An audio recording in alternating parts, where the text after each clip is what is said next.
Last Kirloch.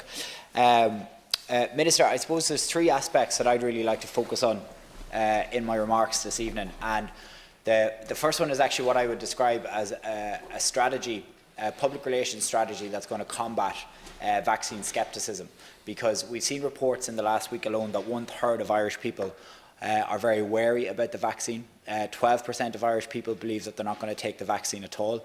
And if you were to introduce a vaccine into Ireland that had, let's say, a 90% effective rate, you're going to need 85% of the Irish population to be able to actually take that vaccine in order for it to have any sort of effect.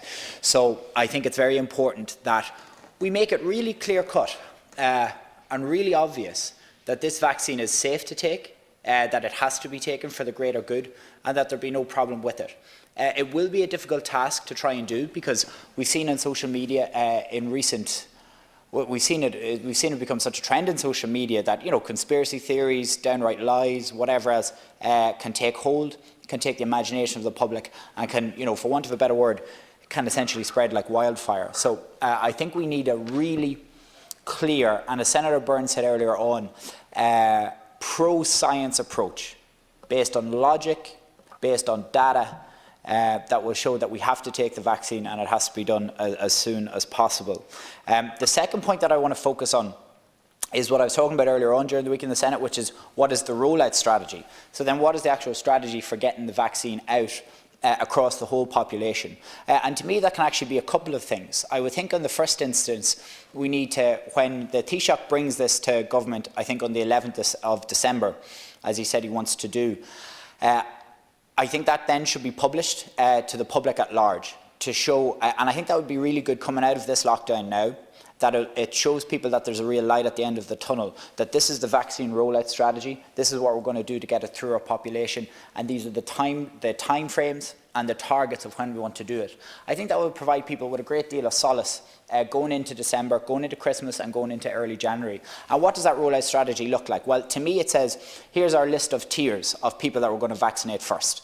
The most vulnerable, our elderly, our healthcare workers, our people working in frontline jobs. And we work it down like that. And we want to have these people vaccinated by certain dates, so that there's a clear trajectory and a clear timeline of people can say, well, X amount of the population are going to be vaccinated by the end of January, X amount are going to be by the end of February, and it works it like that. I think that could be a really clear, a really good idea to be able to do to reassure people on December the 11th. And then the final point I'd like to make is actually in relation to I suppose the concept of lockdown strategies. Now look, I'm very torn about it. I think it's on one level it's easy to listen to people and say we need to open this, we need to open that, and we need to do this. You know, it's very clear that this virus thrives in crowded places. You know, that's the one thing we absolutely know about this.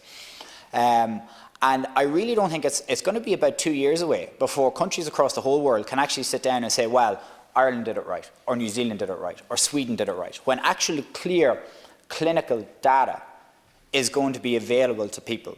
That's the only time in the world when you're going to be able to say, this country got it right, that country could have done better. You know, right now we are, like every other government, or every other country in the world, you know, we're dealing with something that's completely and totally unprecedented, that we've never seen before. So that has to be acknowledged. But what I would say about going back to the COVID thing, or the lockdown point I was making, lockdowns are a very blunt strategy. But at this point in time, it's the most effective strategy that we have. Now, I would much, much rather be at level 3. And I think the concept of a third lockdown coming along later on, maybe next year, has to be totally forgotten about. I don't think that is feasible now, because the virus has changed so much since March of this year. We know so much more about it. We shouldn't be necessitating lockdowns based on the metrics of case numbers and looking at RTE and everything else every night saying what the case numbers are. The lockdown shouldn't be decided upon case numbers. If the point is about living alongside COVID, we should be happy enough to a certain degree in a society with a level of restrictions and case numbers bubbling around at a certain level. I don't think it necessitates putting the whole country down into a stronger lockdown. We have done it this time, I've backed that. I would really think we would find it extremely difficult to try and get public buy-in for that a third time around.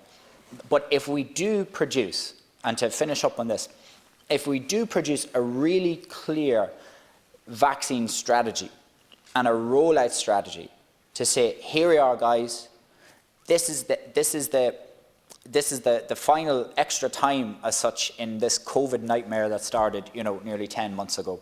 I think that will provide people a lot more confidence in being able to buy in with anything else that's coming down the road.